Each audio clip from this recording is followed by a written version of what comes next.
Ready, start. Crime is a pathological aberration. Stop. The criminal can ordinarily be redeemed, and the state has to rehabilitate rather than avenge. Stop.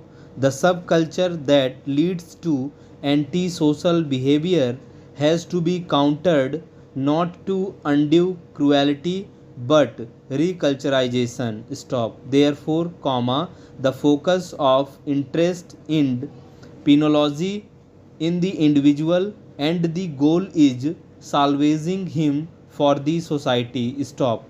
The infliction of harsh and savage punishment is thus a relic of past and regressive times. Stop. The human today wise sentencing as a process of reshaping a person who has deteriorated into criminality, and the modern community has a primary stake in the rehabilitation of the offender as a means of social defense. Stop. Hence, a therapeutic, rather than an interim outlook should prevail in our criminal courts, since brutal incarceration of the person merely produces laceration of his mind. Stop.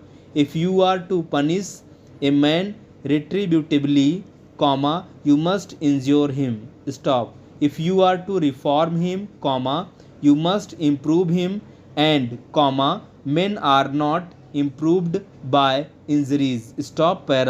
In operating the sentencing system, the law should adopt the corrective machinery or the deterrence based on factual metrics. Stop. The facts and given circumstances in each case, the nature of the crime, the manner in which it was planned and committed, the motive for commission of the crime, the conduct of the accused, the nature of weapons used, and all other attending circumstances are relevant facts which would enter into the area of consideration. Stop.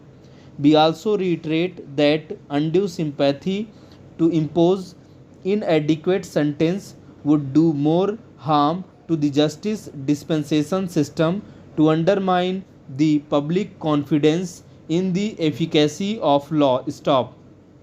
It is the duty of the court to award proper sentence having regard to the nature of offence and the manner in which it was executed or committed. Stop. The courts must not only keep in view the rights of the victim of the crime but also the society at large while considering the imposition of appropriate punishment. Stop.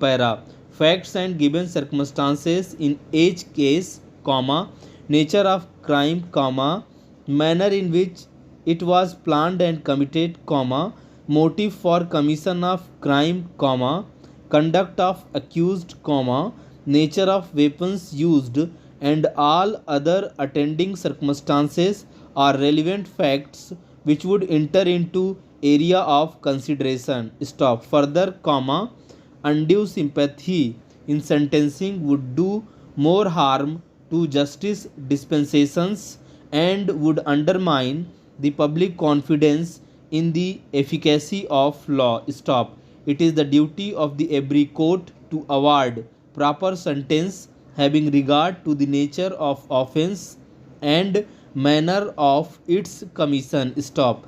The Supreme Court further said that courts must not only keep in view the right of the victim of crime but also society at large. Stop. While considering imposition of appropriate punishment, the impact of crime on the society as a whole and the rule of law needs to be balanced. Stop. The judicial trend in the country has been towards striking a balance between reform and punishment. Stop. The protection of society and stamping out criminal proclivity must be the object of law, which can be achieved by imposing appropriate sentence on criminals and wrongdoers.